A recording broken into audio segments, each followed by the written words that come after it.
Vidas en Red es un podcast sobre el impacto de la tecnología en nuestra vida, distopía, cyberpunk, y cómo lo que los profetas de la ciencia ficción nos avisaron. El material que estás a punto de escuchar es altamente subversivo y está prohibido en más de 30 países. Estás avisado.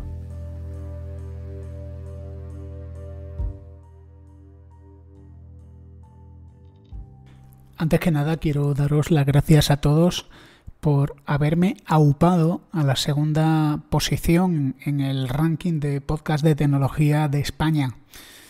Segunda posición que comparto con gente sumamente ilustre, porque por encima tengo a Mixio, el mítico Mixio, que a pesar de haber llegado en relativamente poco tiempo, se ha hecho con una posición merecidísima en ese primer lugar. Podcast que escucho y por abajo, pero sospecho que muy cerca, algunos podcasts de criptomonedas, me imagino que un tema muy interesante, y Tiscra, otro éxito fulgurante. Pero el mérito real os corresponde a vosotros, que habéis decidido escuchar Vidas en Red. Para aquellos que me veis por YouTube, lo podéis escuchar en iVoox, en Spreaker, en Google Podcast, Vidas en Red Spreaker. A veces hay que buscar así para que os salga. Dentro de otros países, en Argentina y Estados Unidos, también número 1 en tecnología. También no, en esos casos número 1 en tecnología. Estoy súper feliz, así que muchísimas gracias. Hoy tengo algunos temas muy interesantes, como por ejemplo el Ministerio de Guerra Digital que ha montado Ucrania, que tiene algunas cosas alucinantes, como el mundo cyberpunk ha llegado para quedarse. Pero antes quiero hablaros de otras noticias curiosas que he ido recopilando, como por ejemplo un artículo titulado que el riesgo de una guerra nuclear no es cero. Un título así de momento me parece como mínimo alarmante, innecesariamente alarmante. Sin embargo, creo que el artículo está bien escrito y que es un artículo sereno, no es un clickbait ni una cosa hecha para despertar la curiosidad y luego inmediatamente decepcionar con el contenido del artículo. ¿Cuál es el riesgo de que se comience una guerra nuclear en caso de que Rusia atacara? Un experto militar y en defensa dijo que la posibilidad de que se empleen armas nucleares es extremadamente baja, pero no es cero.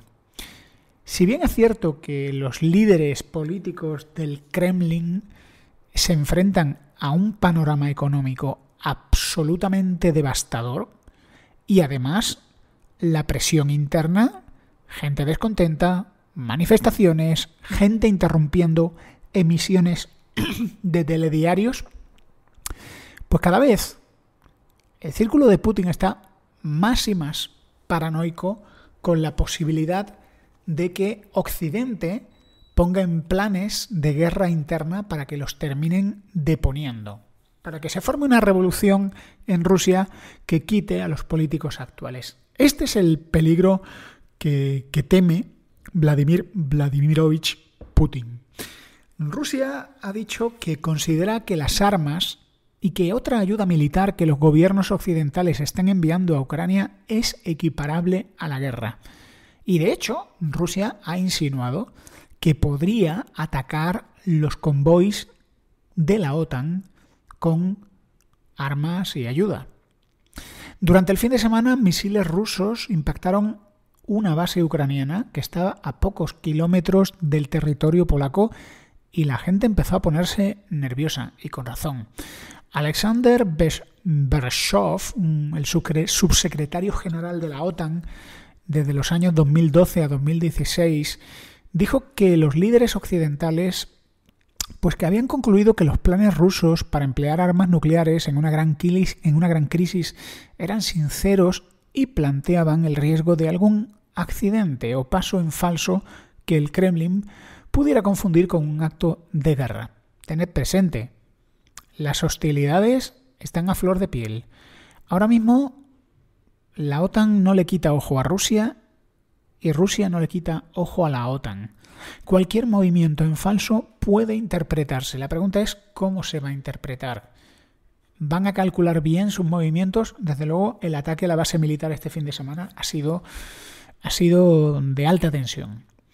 Hubo un documento del gobierno ruso en el año 2020 que analizaba el riesgo de guerra, el uso de drones y de tecnología contra Rusia, y cómo este tipo de guerra menos convencional podría activar las alarmas nucleares de Rusia. Estas políticas de alarma nuclear se diseñaron para otro tipo de problemas y para otro tipo de tiempos a los que los soviéticos no se enfrentaron. La Guerra Fría. Pero la OTAN está ganando. Está ganando en tecnología, está ganando en reacción y está adaptándose mejor a los nuevos tiempos que Rusia y su poderosa maquinaria bélica, poderosa pero desactualizada. La doctrina estratégica rusa está diseñada parcialmente alrededor del temor de que Occidente fomente agitación política y económica en Rusia como preludio a una invasión. Pero ahora Putin se enfrenta a una depresión económica, a protestas que van cada vez más en aumento. Y muchas estas pesadillas que el señor Putin tiene por las noches están empezando a juntarse. Y muchos analistas lo están empezando a comentar.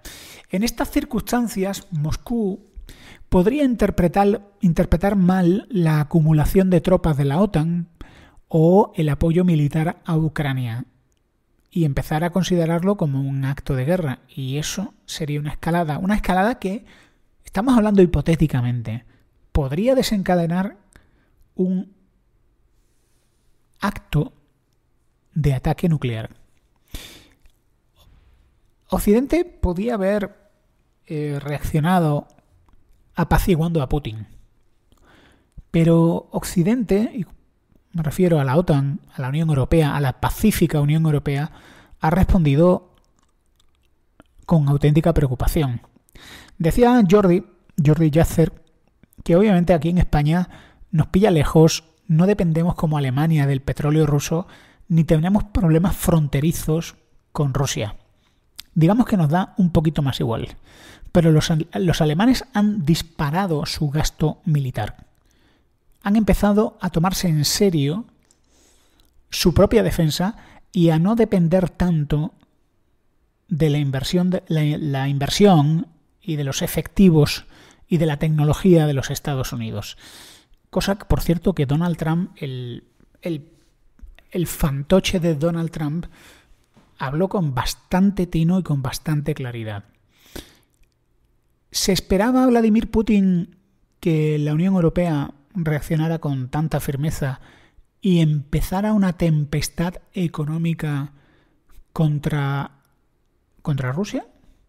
¿Se esperaba a Putin que la Unión Europea apoyara decididamente a Ucrania enviando ayuda militar? Pues yo creo que no.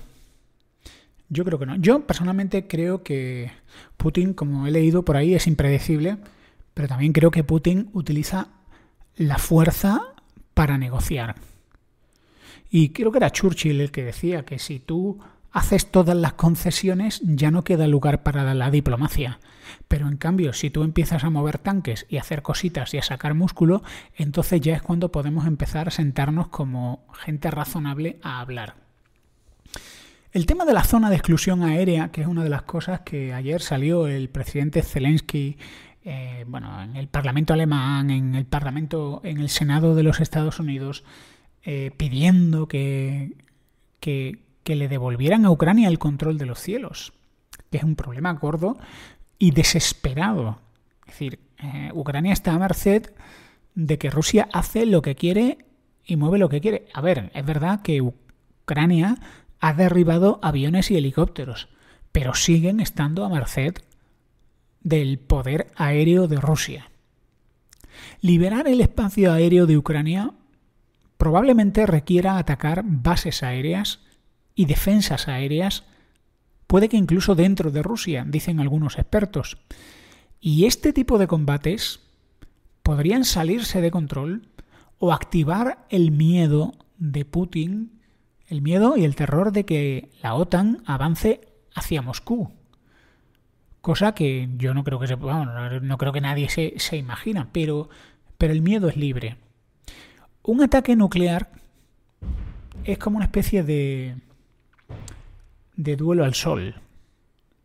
El primero que dispara es el que gana. El primero que dispara es el que tiene ventaja. Porque cuando hay un ataque nuclear, la respuesta se tiene que dar en minutos si no quieres perder la posibilidad de replicar. Y si eres el primero en atacar, pues puedes quedarte con tus arsenales total o parcialmente vacíos. ¿Y quién es el que lanza los misiles antes? ¿Cómo se evalúa una amenaza? ¿Cómo no se cede a la histeria? ¿Cómo se evalúa una amenaza cuando no tienes la información, toda la información? Eso es muy difícil y yo creo que todos saben que deben de tener cuidado porque el primero que lance los misiles puede que se enfrente a la aniquilación. Bueno, estamos en la 4ª semana de guerra y Putin está lanzando señales muy contradictorias sobre su voluntad de firmar o no firmar un acuerdo de paz. Una de las noticias que salieron ayer fue a Biden diciendo en público que Putin es un criminal de guerra. Y esto es una escalada verbal, como han tildado muchos periódicos. Esto es un paso más. Primero empieza el lenguaje y luego se pasan a las acciones. Y ahora mismo lo que tenemos es una guerra de desgaste. Cuando se levantó el toque de queda en Kiev el jueves por la mañana, se produjeron feroces batallas en los suburbios de la ciudad. Si bien es cierto que las fuerzas rusas todavía no están cerca de rodear la ciudad y que muchos analistas militares dijeron que la información que tienen hasta ahora es que los rusos no tienen la capacidad de lanzar un ataque a gran escala y es por eso por lo que están optando por una despiadada agresión por medio de bombas en zonas residenciales y en todo tipo de zonas. En el sur, los buques de guerra de Rusia en el Mar Negro han estado lanzando misiles contra pueblos alrededor de Odessa. Sin embargo, las fuerzas terrestres permanecieron a más de 80 millas de distancia, detenidas en su avance por las fuerzas ucranianas en la ciudad de Mykolaiv.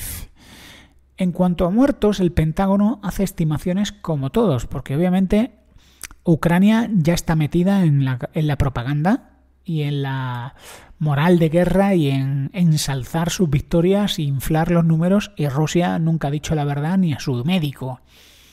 El Pentágono hace una estimación de que solo en estas semanas han muerto 7.000 soldados rusos. Este número de soldados rusos supera el número de soldados estadounidenses asesinados durante 20 años en Irak y en Afganistán. Y Estados Unidos dentro de poco va a entregar montones de armas, como tanques, vehículos blindados y probablemente aviones.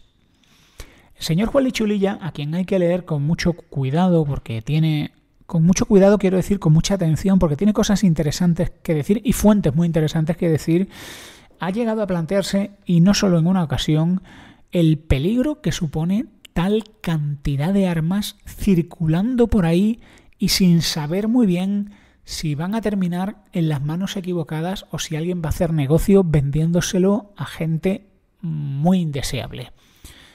Esto abre la posibilidad para que todas estas armas circulando por aquí pues formen un nuevo Bataclan o nuevas oleadas de explosiones islamistas en Europa. Mientras tanto, la batalla en Kiev continúa. Las defensas aéreas ucranianas están intentando proteger la capital de un bombardeo ruso que está siendo implacable. Es cierto que el ejército ucraniano ha dicho que ha derribado 10 aviones rusos y misiles de crucero sobre la ciudad. De hecho, los restos de un cohete atravesaron un edificio de apartamentos de 16 pisos y mataron al menos a una persona. Aunque el misil fue destruido, el fragmento del misil atravesó 2 apartamentos. El cemento y el polvo cubrían cocinas, pisos, fachadas y dejaba al descubierto un edificio totalmente en ruinas. Mientras tanto también, pues vamos a ver una escalada cuando los ucranianos pues empiecen a recibir drones kamikaze que Estados Unidos les está enviando. Y nuevos armas anticarro y armas fáciles de transportar, ligeras, y armas que requieren poco entrenamiento, armas de alta tecnología. Este tipo de guerra asimétrica es asimétrica por todos lados. Por un lado el músculo del ejército ruso, pero por otro lado la alta tecnología que algunas unidades ucranianas, aunque menores, más débiles, tienen.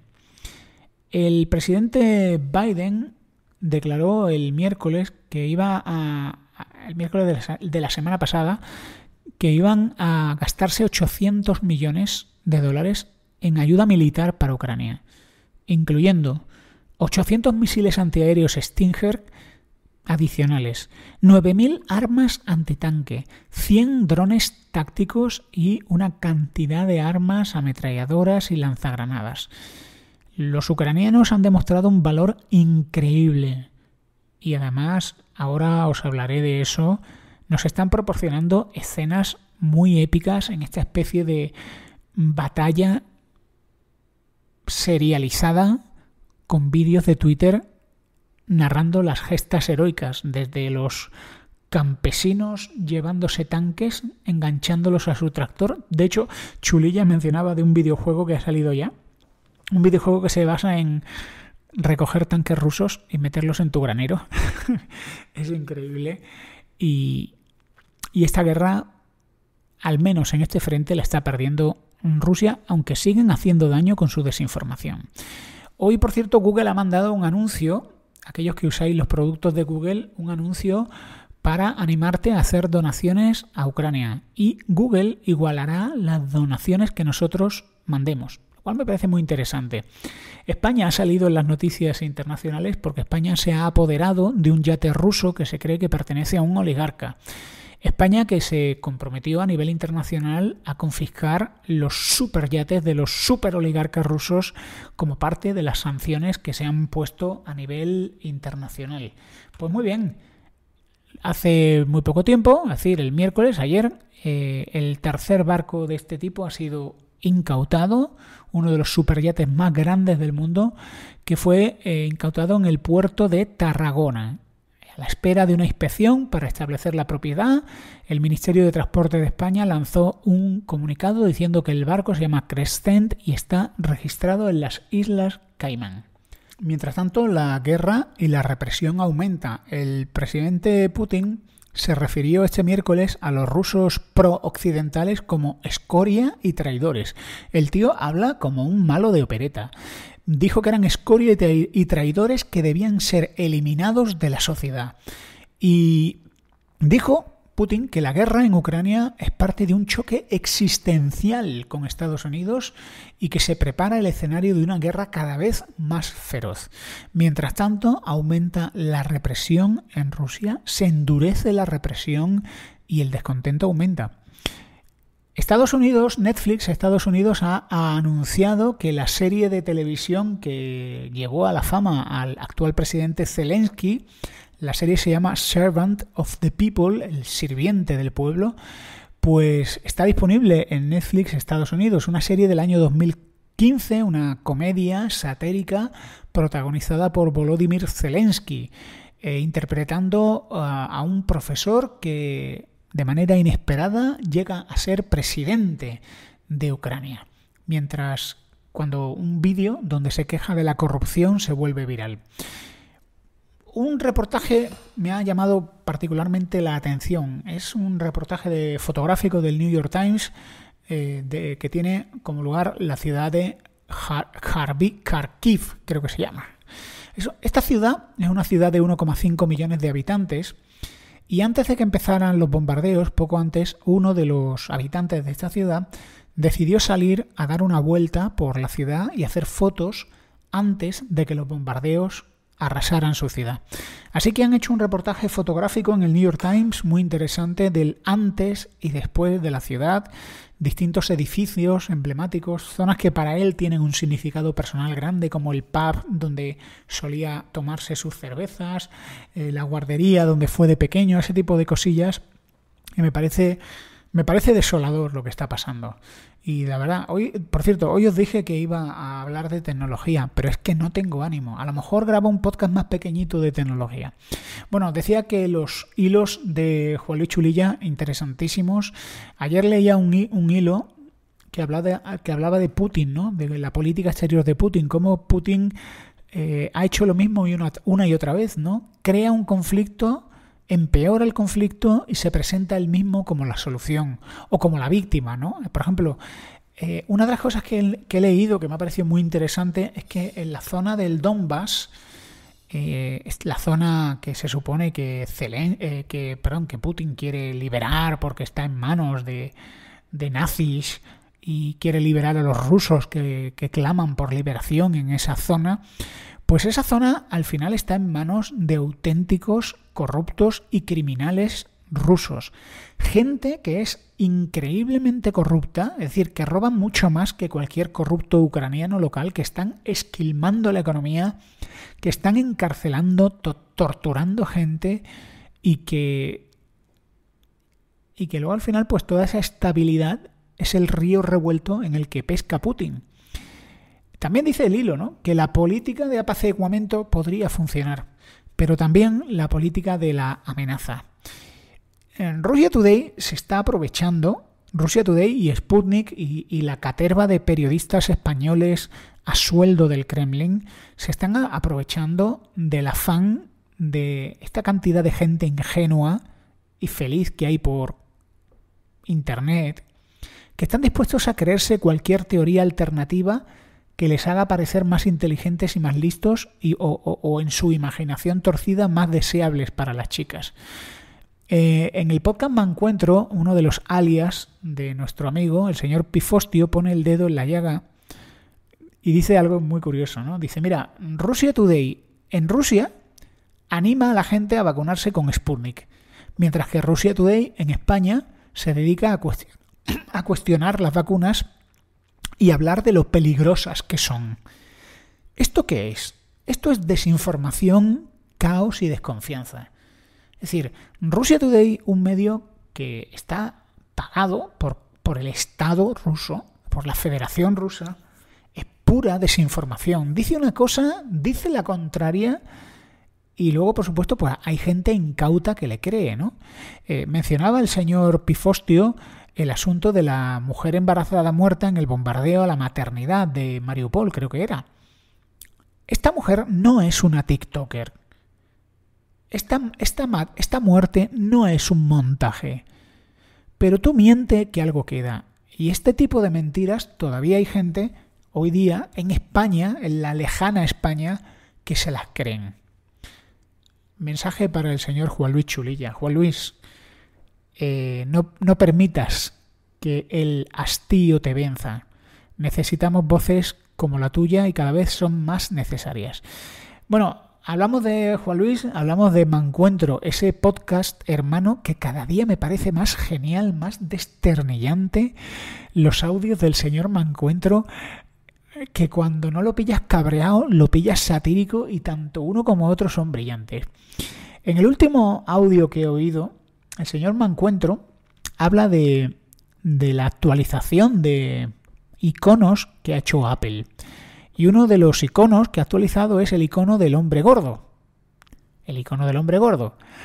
Con fina ironía y ácida palabra, el señor Me Encuentro se dedica a explicar en su podcast, mucho mejor que este pobre podcaster, que él pensaba que era una apología a los gordos y una lucha contra la gordofobia, esa atroz enfermedad que azota las redes y TikTok e Instagram. Y mira tú por dónde no era un icono en favor de los gorditos o en defensa contra la gordofobia. Es otro acto para vendernos la ideología del imperio. Bueno, gran podcast con mucho humor y fino humor. El señor Mancuentro se ríe de estos nuevos dictadores del pensamiento. Bueno, vamos con el tema que encabeza este podcast, el Ministerio de Guerra Digital de Ucrania. Mirad, en Ucrania, un país que no tiene los recursos de otros países, hay cosas que están haciendo muy bien. Y una de las cosas que Zelensky ha hecho muy bien es crear un departamento, un ministerio dirigido por fanáticos de la tecnología, que ha sido una auténtica sorpresa en esta guerra. El departamento está formado por millennials, expertos en tecnología, dirigidos por Mikhailo Fedorov. Y están haciendo un trabajo extraordinario. Mikhailo Fedorov es un fundador de una startup de marketing digital que tiene 31 años y que llegó al gobierno para modernizar los servicios gubernamentales y para impulsar el avance tecnológico de Ucrania. Cuando comenzó la guerra, este ministerio se puso las pilas rápidamente y a los 3 días de que empezaran a caer misiles sobre Kiev, Fedorov y el equipo lanzaron una campaña pública para presionar a los gigantes de la tecnología de Estados Unidos para que aislaran a Rusia. Comenzaron a aceptar donaciones de criptomonedas para apoyar al ejército de Ucrania. Aseguraron el acceso al servicio de Internet satelital Starlink de Elon Musk y comenzaron a reclutar a un ejército de voluntarios tecnológicos con el objetivo de piratear objetivos rusos. Las donaciones de criptomonedas a Ucrania alcanzaron los $100 millones la semana pasada. Elon Musk envió 2 lotes de receptores de Internet por satélite, Starlink, para dar más conectividad al gobierno de Ucrania. Y siguen innovando. Ahora con la guerra de propaganda, que es uno de los frentes de la guerra, y crearon un chatbot en Telegram para que los ciudadanos envíen imágenes o vídeos de los movimientos de tropas rusas. Detrás de esta gente hay un montón de emprendedores tecnológicos, expertos en marketing, en redes sociales, programadores, un departamento como ningún otro hay en el mundo. Como dijo uno, dice, no hay muchos ancianos, pero sí hay muchos empresarios. Y con la guerra, el ritmo de trabajo de esta gente es frenético. Los días, la jornada laboral es de sol a sol. Están lanzando nuevas plataformas, recaudando dinero, apoyando a la población bajo fuego enemigo. Esta gente tiene contactos personales con empresas como Apple y esos contactos han servido para aislar a Rusia. De hecho, Apple ha detenido las ventas de sus dispositivos en Rusia. Y estamos viendo una guerra un poco curiosa, ¿no? Porque tenemos por un lado las sanciones de los estados soberanos, pero también las sanciones del sector privado. Y esto todos lo conocemos. Esta guerra es una especie de... Bueno, todos no, pero casi todos contra Rusia, para que detengan esta salvaje matanza. Cuando comenzó la guerra empezaron a reclutar a gente de todo tipo y muchos de ellos ahora son voluntarios, que se dedican sobre todo a sacar direcciones IP de empresas rusas de sitios web, lanzar ataques de DOS, denunciar cuentas prorrusas que difunden información falsa. 3 días después de la guerra, la empresa ST Falcon y Ajax System, que es una empresa de domótica, crearon una aplicación para mejorar el sistema de alerta de ataques aéreos para informar a los smartphones de los ucranianos de los ataques con misiles, helicópteros, etc. Pensad que muchos pueblos de Ucrania están aislados y este tipo de alertas son fundamentales. Es decir, hay sirenas antiaéreas en Kiev, en Odessa, en Mariupol, pero hay pueblos que vienen de la Unión Soviética y que tienen unas infraestructuras penosas. Así que la app Air Alert la utilizan 2 millones de ucranianos. Me parece una historia motivadora de cómo la tecnología, el ingenio y el talento pues funcionan para librar esta guerra moderna, que es la guerra de la tecnología. Pues amigos, gracias a todos por escucharme hoy, gracias por seguir Vidas en Red. Yo soy Converso. Podéis escribirme a vidasenred@gmail.com o en mi Twitter @converso72.